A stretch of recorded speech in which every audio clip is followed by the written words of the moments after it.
Hello and welcome to the Creativity Conference's official podcast. My name is Aidan Rhode, and in this podcast I'll be discussing all aspects of creativity with some world-class creative minds who we are lucky enough to have joining us as speakers for our upcoming conference in Reykjavik, Iceland.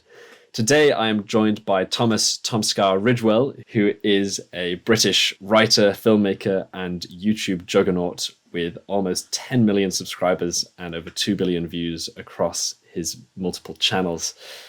Tom, thank you so much for joining me. How are you doing today? Thank you for having me. It's a very generous. That almost is doing a lot of heavy lifting there. Almost 10 million subscribers. It's not like I'm closing that gap fast. I'm quite settled on my 7. I'm very happy with the 7. I'd like that diamond play button, don't get me wrong, but I'm not holding my breath. So you've done the whole YouTube thing for going on 15 years now, and you've dabbled in other projects over the time. What are some of your current creative projects that you're working on that make you particularly excited to get out of bed and work on in the morning? As you say, I've been doing stuff online for so long on YouTube. I mean, I started... I made my YouTube account when I was 15 years old, which most kids today would go, that's quite late. But that was, in 2006, and I've been doing it ever since. And even before that, I was posting on any website that would allow content, the early days of Web 2.0. So these days, the things that excite me are just kind of anything different. Obviously, I still love making YouTube videos. I still love posting things online. But the opportunity to do other things, I will always jump at. We made a card game, which we released in the middle of a pandemic, like a smart business person. To be fair, we didn't know the pandemic was going to happen. But, video games, board games, comic books, anything that's different. I want to try my hand at everything and do everything else at least once. So how did the pandemic affect your overall creativity and your workflows? Did you find that it put in hurdles in place and you were creatively stifled, or did you overcome the creative challenges and find that you were overall enabled? Like a lot of YouTubers, I was in an extremely fortunate and unique position when the pandemic hit to be pretty much unaffected. It was quite easy to transition into exclusively remote work. I mean, right now I'm sitting in my home studio, which very fortunately I set up towards the end of 2019. So there was pretty much nothing to it to keep going through the pandemic, theoretically.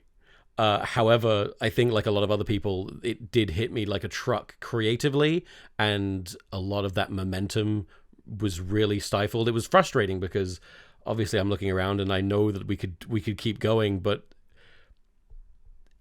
pandemic, it just kind of made me not want to. But I still was very proud of the stuff that we did during those lockdowns. We created a few new series remotely. I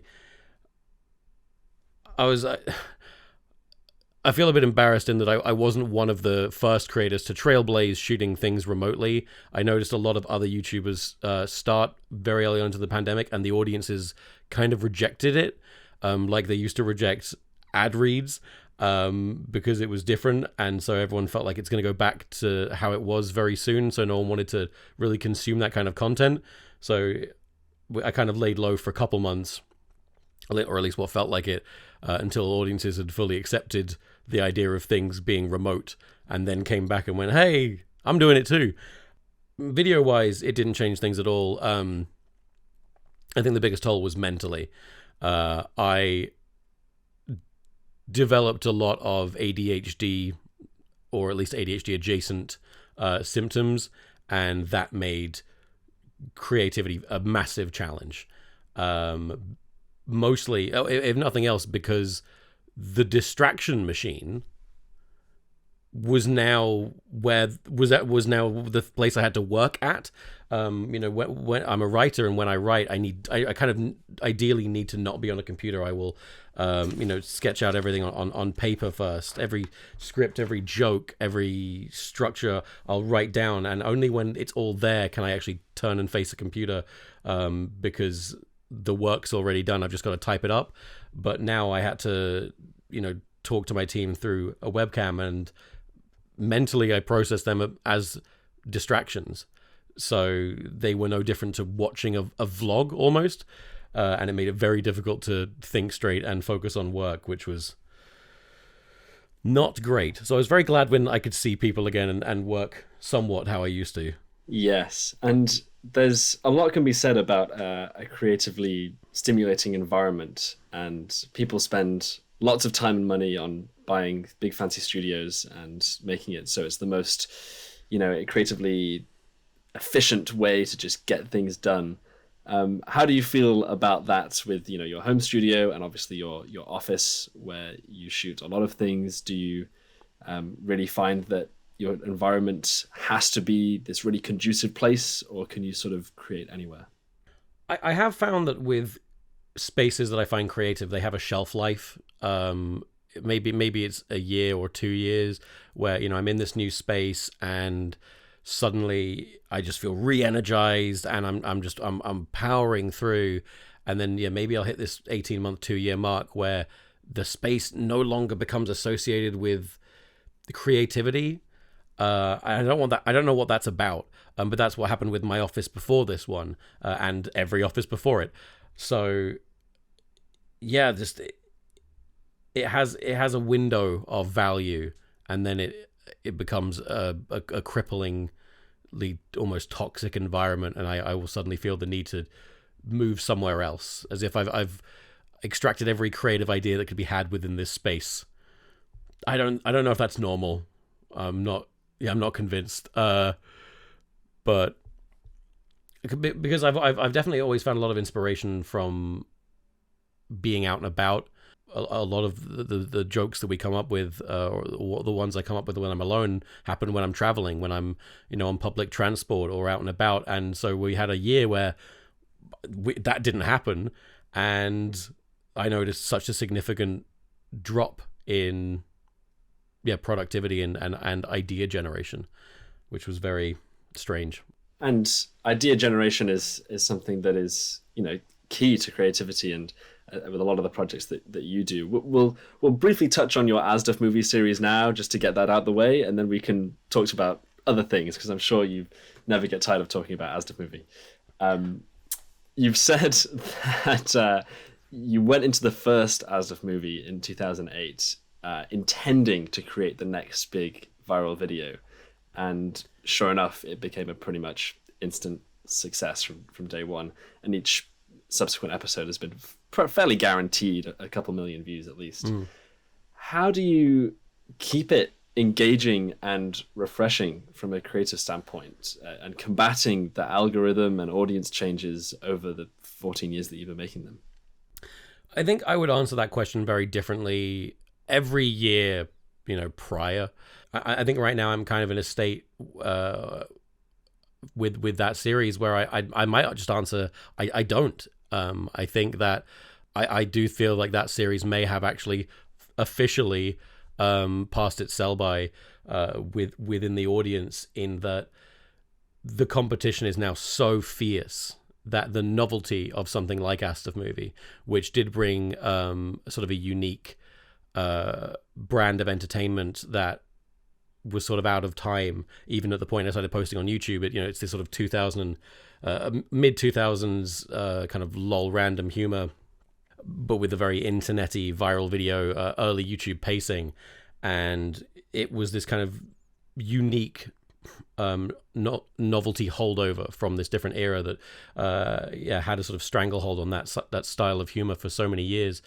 But now with the rise of things like TikTok, there's that, like I said, the competition is so fierce, and it no longer holds this unique place. So the truth is, I kind of I mean, I don't really keep it fresh. I just try to make jokes that I think are funny and feel consistent. I want to make jokes that feel like they would have come out at that same era. I'm always asking myself, what would I have laughed at when I was 15 years old? And I'll just keep doing that as long as I think there are people that are going to laugh at it, really. Well, in a Although, way, Asda movie was sort of a forerunner of short form content because it is short form and it's very clip focused. So it's almost a Vine or a TikTok before they even existed. hmm and yeah, and so when Vine dropped, and that was at the time only about 5 years after I started doing the series, I realized, hey, this is the same energy. I should really get on posting these on Vine as well. And then I realized I didn't want to because YouTube had ads and Vine didn't.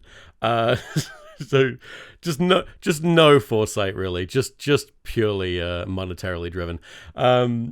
But yeah, so it was that same kind of vibe, and that was the beginning of the end, I guess, in a way, of audiences figuring out they can make their own, and which is good. I think that's a good thing. I didn't like being the only person doing that style of comedy anyway. And almost 14 years after the very first one, could you have ever foreseen the immense success that the Muffin Time Asda movie spin-off song ended up becoming as this 250 million view chart topping viral hit? No, I, like you said when we first started talking about Asda movie, I did go into it hoping to make a viral. I was applying the things I'd learned, growing up watching all of the earlier internet content, and said, okay, I think I've figured out what would work. I'm going to try this, and it worked. I will say that was intentional. The Muffin song, no, I had no idea that was going to happen, and that was purely just the random chaos of Gen Z and TikTok. The song came out, it got, say, 30 million views, which was great. Which was on par with the other, say, 5 songs we'd done before it, and the song itself was a send off as well. I made did that music video to be like, okay, that was the show. I think I'm done now, because I was looking at the metrics, the analytics, and I was seeing that I felt like my time on YouTube was coming to a close, and I didn't want to drag things out and become one of those people that's desperately trying to cling on to what they had. I kind of wanted to call it at a time I was comfortable with, and I did make that kind of series to that music video to say, all right, I think I'm kind of done. And then it became the single most viral thing I've ever made by a huge margin, and I couldn't stop. I got dragged right back in, and I made more. I made some more Astor movies, and it completely just kept me afloat and revitalized everything, which was lovely. But we came to Astor movie 13, and we made that, and I made that kind of quietly, knowing that I wanted that to be my last one. I was done. Every Astor movie I made to try and prove something to myself. The first one was, can I make a viral video? The second one was, can I do it again? And each one it would be, okay, well, can I bring in celebrity guest voices, or can I make a new triplet gag that people will really like? I was often posing myself a challenge with each one, and the ultimate goal was, can I make it to 10? And the answer was yes. And then I was done. And then it was like, okay, we'll go to 13 because that's a fun number. And then I felt like I was finished, and I was. And I decided I'd never announce it because I'm not stupid. I don't want my audience to go, oh, okay, thanks for the YouTube channel, and then mass unsubscribe. But I had decided that I was finished. And then I made Astor Movie 14.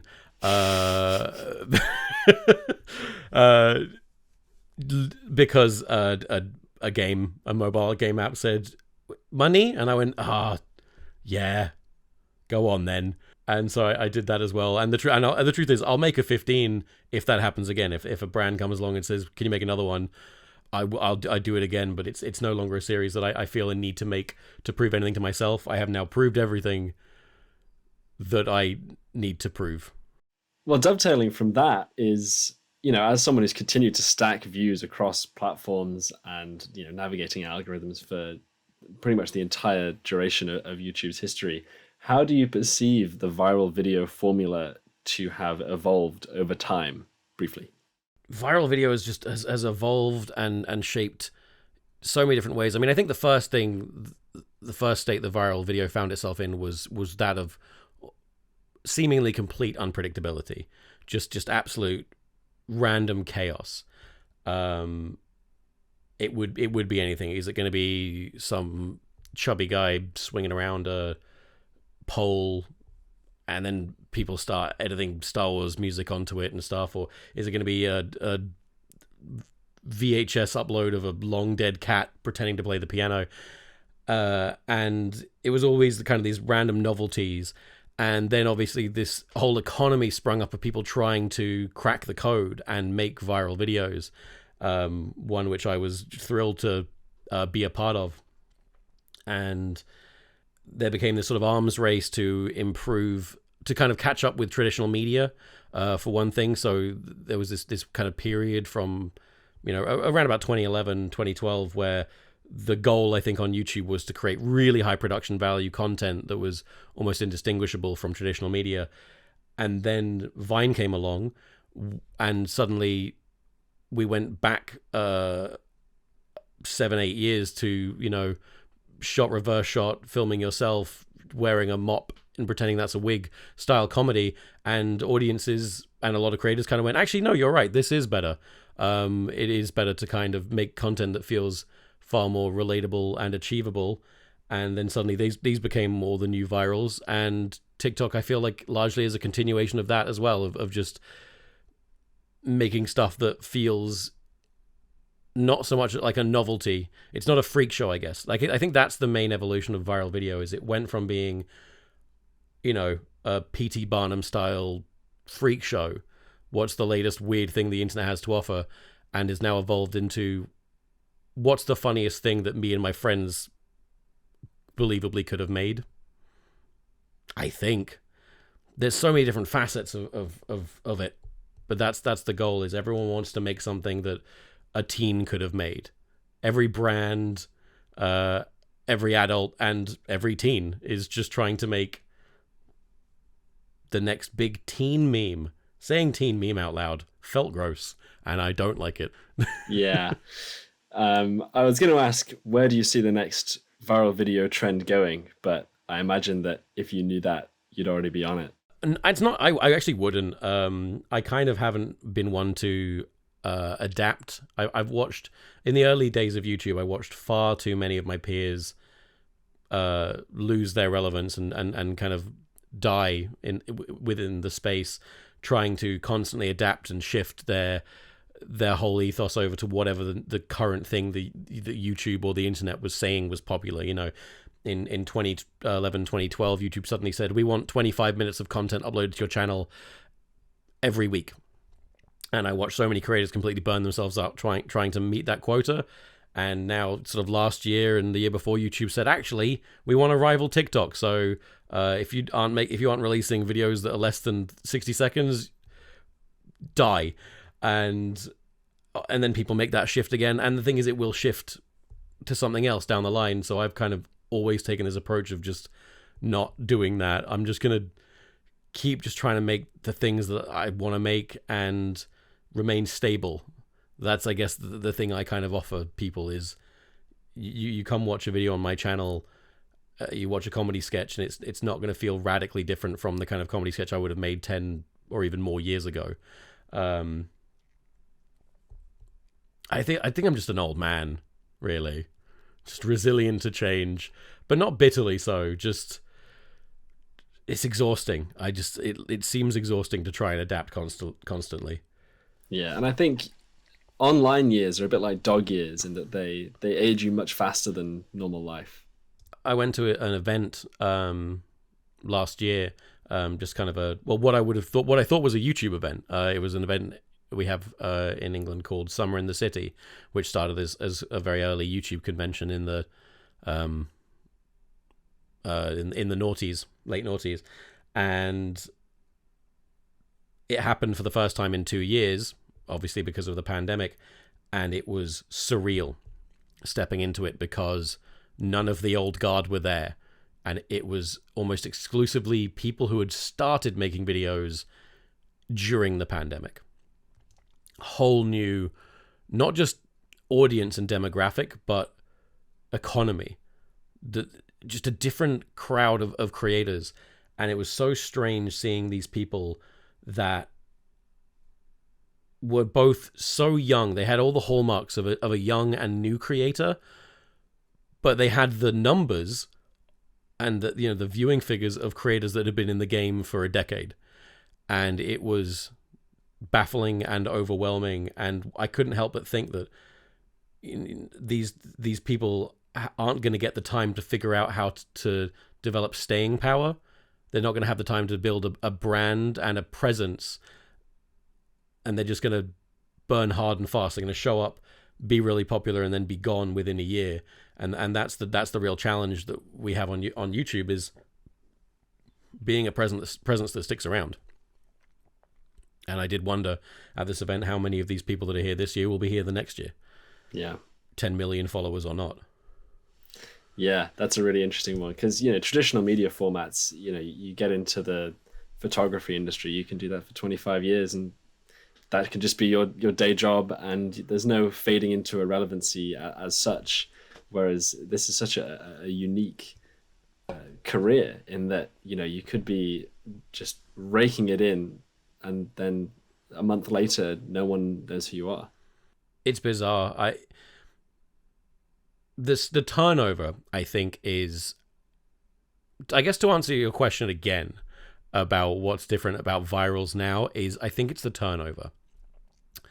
You if I said name me a meme, like an older meme, you'll be able to bring a few dozen to mind. The particular lolcats or early days viral videos, Chocolate Rain, Tay Zonday, that kind of stuff.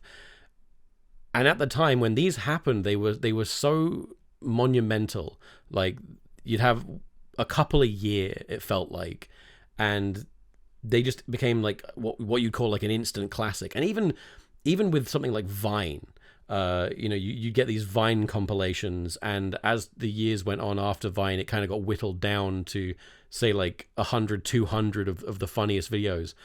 But with TikTok, which I think is the kind of bastion of creativity, this is where it's all happening right now, at least in the online video space.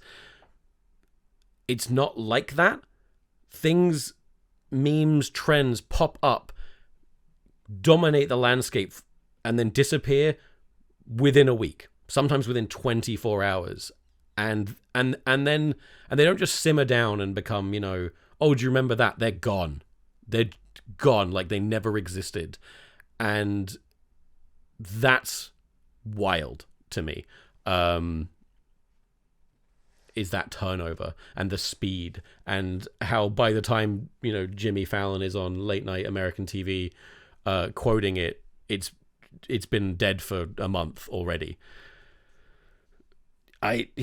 Whereas back in the day, a meme would happen. David would go to the dentist and he'd start screaming in his car, and then he'd be on late night news while it was still the hot meme, even if it had only come out a month or two ago. It was still the thing. Yeah, I'm over. Change scary. Yeah. To be articulate. Yes. And moving away for a little bit from YouTube and social media, you've not just worked on YouTube in your career. You've done some comedy shorts for the BBC. You created a admittedly fairly short-lived mobile game, authored a couple of books, and have recently had a bit more, considerable success with your Kickstarter for Muffin Time, the card game. What was a particularly challenging aspect of creatively when it came to exploring these new mediums, particularly a physical, tangible product of a card game? There's this episode of The Simpsons, basically, where, to summarize, Homer finds out that he has, I think, like a half-brother who works in car manufacturing, and his brother's like, I love you, you should design your own car. And Homer approaches this project, and he puts absolutely everything that he loves in it. He just really goes overboard, and they reveal the product, and this car is horrendous. It is over-encumbered. I think the company goes out of business, and it ruins just everyone's lives. That is the thing I'm always worried about when I approach something new, be it a mobile app game, a book, a card game is pulling a homer, in reference to that episode of The Simpsons, because that's what I'll always try to do. I'll get so excited with this new medium and my naivety towards it that I will just want to do everything. And that, I mean, the card game we released, even the Kickstarter was successful and the game's a lot of fun, but that is what the game is it's just, I just threw everything at a game to see what stuck, and approached it with the idea of, we're gonna make a card game with 200 cards and every card does something wildly different and changes the rules and is very wild and wacky, and if I hadn't shown the restraint that I did, could have made something disastrous, could have made a disastrous mess that broke every rule within that medium's book, and that's the challenge, is controlling yourself, consulting people that know better, and compromising. It's very rare that when I'm forced to compromise, we don't end up coming up with something ultimately better. So when we approach that game and I said I want to make 200 unique and crazy cards, that was the easy part. Coming up with those 200 cards was the easy part. The hard bit was the year that followed to make that work, and to now take what we'd done and dial it back and contain ourselves. And that was the same that happened when we approached our short-lived video game, where obviously I wanted to add everything to it, but then we had to limit ourselves to what was realistic and what would be feasible within that medium. And the same happened with one of the books that I made, and that one isn't a success story. I didn't understand the medium, and I wanted to make something that was two very contrasting things, which was like an adult kind of gory comedy, but also a kid's rhyming picture book. And I wanted to marry those two ideas, and I think it would have been bold if it had worked, but it just didn't. And I made something that just didn't do very well. And so that's an example of approaching it, wanting to make this uncompromising thing, but not really understanding the medium and failing. So to answer your question, the same way repeatedly in a really rambling way, that the challenge is controlling myself. There's a lot of roadblocks along the way that everybody encounters in all industries, and in response to creative roadblocks, you previously said in talks that you try and see the world as this sort of utopian kitchen where all possible ingredients are laid out before you, each with their own sort of potential to unstick you and take you in this new sort of direction and add another flair. Can you elaborate on that analogy at all? Wow, the creativity kitchen. That's a talk I haven't given in about 10 years. Well, so my theory there was essentially that we all have access to things, and it's all just about utilizing what we have access to in creative ways. Because I think that I guess that's another example of what I talked about before, when you want to approach things and just immediately do the biggest, best thing you can with all the things you love, but you've got to look realistically at what is available to you and make the most of that. Have the maximum impact with the least resources, money, whatever, even ability. I want to make cartoons, but I'm not an animator, so how do I work around that? And that's how something like Astromovie came about, where it was incredibly simplistic and I could work with other people on it. Basically, I get what you mean. Is there anything, you've given a lot of interviews on TV and stuff. Is there anything that gets under your skin a little bit when you see these people in traditional media talking about things like YouTube and social media, when they clearly have no understanding of the platforms? Well, they used to be, absolutely. I mean, you jump back 10 or more years ago, and every news report on online video was, from his bedroom in London, this guy makes how much a month? And it was just this ridiculously condescending media that was obviously made for the people watching traditional news, which is an older demographic. But slowly but surely that shifted, if not due to just public awareness raising of online video, but I guess just, audiences aging up and it becoming kind of a no-duh, like, yeah, we know that YouTube exists. The people, we're 40 years old, we're not 80. So I haven't found too much of that lately, to be honest. I think obviously there's still always going to be your kind of, late night talk show novelties of the latest damn Daniel kind of trend, but maybe I'm just not getting interviewed that often to kind of notice it. But I mean, I know that news reporter in England, Ainsley Harriott, once told me, "Good luck with your little YouTube thing," which was great. So I said, "Good luck with the news thing. I hope it takes off." So the last time I got interviewed was pretty condescending, and that was only about 3 or 4 years ago. So maybe it hasn't got that much better. Yeah, I think I'm just not doing as many interviews these days. But I'm also not, the young, cool novelty to wheel out that I used to be. So that would make sense.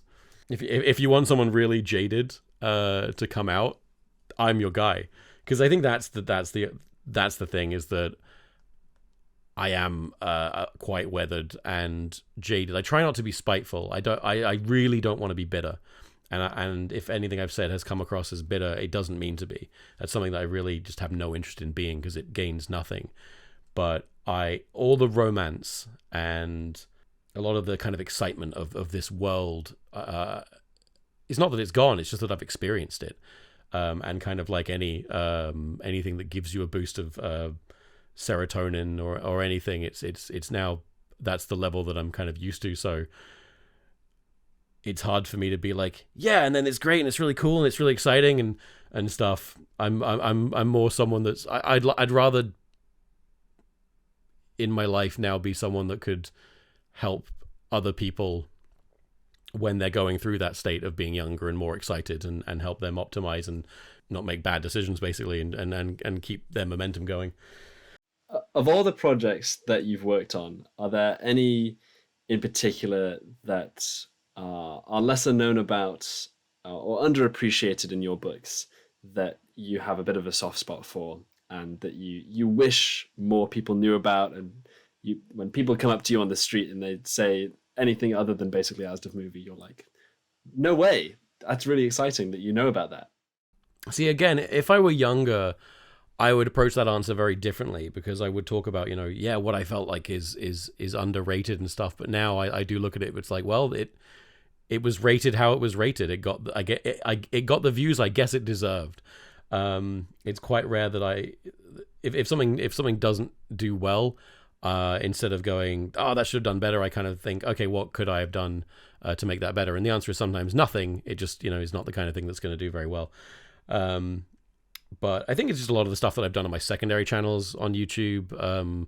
That's where I have the most fun. I mean, last year I posted, I think, 4 videos to my main YouTube channel, the one with 7 million subscribers. Just like 4 videos. Nothing. Pitiful amount. On my secondary channel, however, I posted something somewhere close to about 20 or more. And that's because I was having fun there. Because that pressure isn't on. That channel's only got about 1 million subscribers. Therefore, the pressure that has amassed with my main channel isn't there. So I'm still having fun. I'll be more creative and I'll be more excited. I'm not trying to make a product that is going to make my career and help me pay off my mortgage on that channel. I'm just trying to make something that people are going to want to watch and that is fun. So I guess that's the answer, really, is just anything that isn't on my primary YouTube channel. Right. Yeah. And outside of your YouTube and everything else that you do, when you're unwinding and you're doing things outside of work, what are some of your favorite creative outlets that keep you fulfilled creatively? There's no good way to answer this question. I think capitalism has rotted my brain to the point where I don't have any creative hobbies. Because if I do something creative, I need to be doing it in a way that is profitable. It needs to be something that I'm succeeding at. That's the mentality that I'm so stuck in with kind of the world of online content creation, So I did this series last year called Tryhards, wherein each week me and my friends would try new things, and I kind of did that to creatively force myself to be creative in a really roundabout, complex way. It was easier for me to make an entire series so that I would paint something than it was for me just to paint something for fun. And when I painted something for the video, had a great time. And all the comments were like, wow, you were so good, and it really seemed like you enjoyed that. And I really did enjoy it. Have I painted since? No, because it was for the video. What is this brain rot? That's something that, if anyone wants to know, that's something that you should try to not do, is get stuck in that habit. I mean, that's why I don't stream video games, is because it's the only thing that I do for myself still is play video games. And I'd never want to stream a video game beyond the odd charity event, because otherwise I know that I will get stuck in that mindset where if I play a video game and I'm having fun, I will immediately think I should be streaming this. I am wasting content. I am wasting potential revenue. That's the last bastion. That's the last thing that I still do for myself. And the brainworms have gotten me, basically. That's the damn truth. Well, some previous speakers have said, just walking your dogs in nature. I know you've got Squidge and Pink and as your dogs, and just something about getting out into nature and appreciating that can be hugely creatively stimulating and fulfilling. Mm-hmm. Yeah, I should walk them more. I really should. and not just because I need to vlog things. Right. Well, we're running close to our time here, so I'll wrap up with one more question, and it's one that I ask everybody at the end of each podcast episode. An easy one to answer, a bit of an ambiguous and broad one to answer concisely, at least. But it is simply, as a creative, what does creativity mean to you? I mean, come on, the tone that I approach these things with now. It's kind of like, what answer do you want? I mean, do you want the kind of idealistic answer? Do you want the answer I would have given when I was younger? Or do you want the one now, where I've been doing this for too long, and the answer, because the answer right now would be something closer to creativity means making stuff that can pay off your mortgage, which is horrendous. What a horrible thing to say. It is creativity. Creativity is taking a skill and an ability you have and bleeding it dry for monetary value. Dance monkey dance. I could say that, and I don't really believe it. Kind of. But it is to a degree a reality. But when I was younger, I would say that creativity is just using the resources and abilities that you have, or gaining new ones, to make things and have fun and express yourself, and just spreading joy right up until the moment that you figure out a way to make money off that, and then you go to the other thing. You go the other way. I don't want to be like this. I really don't. Yeah, it's not good, is it? It's not a good place to be in. Creativity is something you shouldn't make money off. I think it should be a hobby. It should be a release. It should be a way of you express yourself and you create things that you're proud of and that you fill with love, and then you share them with your friends and family and no one else, and you keep it pure, because if you start making money off it, I think you end up on a track where it becomes an obligation and it becomes stressful and it becomes like every other job, a job. There's this phrase that, if you love what you do, you'll never work a day in your life. And that is so demonstrably false. The truth is, if you love what you do, you will work every day to breaking point, because you will never log off. You will never stop focusing on what you should be doing, because you love doing it. It's your obsession. It's your whole life, and it's your whole identity. If you hate what you do, then you can just do it for your allotted period of work and then log off and go home and not think about it. But if you love what you do, that's your whole life, your whole personality, and it will be so dominating. You will work more than anyone else. So it's not a true statement.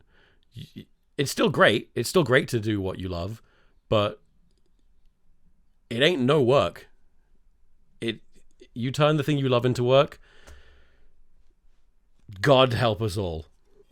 And striking a middle ground in there, a nice happy medium, is sort of the holy grail, but very difficult to achieve for many. I think the secret would be to have a steady income elsewhere that also allows you to have time to put time and love into things that make you creatively fulfilled. I think that's how you'd strike that balance, and maybe have that separation. But rich parents, that would be great. If you have those, they can just pay for the mortgage, and then you can do creative stuff and have a great time. So that's the secret. If there's anything you should learn and take away from this podcast, it's get yourself some rich parents. There you go. And if you don't have any, steal someone else's. Yeah. Or marry into a rich family. As a baby, swap yourself and another baby in the crib. Yeah. In the hospital. You'll figure it out. You'll get there. Shout out to all the babies listening. Thanks. They are coming. That is the demo of this event, right? Yeah. We're catering only to 2 and 3 year olds. So. Oh wow. For that. Okay. It's been an absolute pleasure to have you on the podcast. Thank you for having me. And it's going to be wonderful to see you in Iceland for the in-person creativity conference in Reykjavik, which... It'll be interesting, won't it? It's going to be... Yeah. I think I'm going to have to lean into this with the talk I give. I think I can do nothing if not give something honest. And yeah. So maybe I'll just walk up there and just be like, hello, this is a cautionary tale. All this. Well, hopefully we'll see some of you who've tuned in from home there. Tickets are on sale. Go buy some if you're interested in seeing Tom and many other world-class creatives give a little talk in Iceland. I'm excited. Yeah. Have you been to Iceland before? I haven't, so this is a new one. This is a very new one for me. It's unreal. It's not like anywhere else on Earth. So bring a camera. Who are the pictures for? They're not for me anymore. They're for Instagram now. Maybe don't bring anything. Bring no technology at all and see if it could be a real detox. I'm going nomad style. Let's do that. Sweet. Well, I'll see you there. Thanks for listening. Thanks for joining me, Tom. And I'll see you in Iceland. See you around.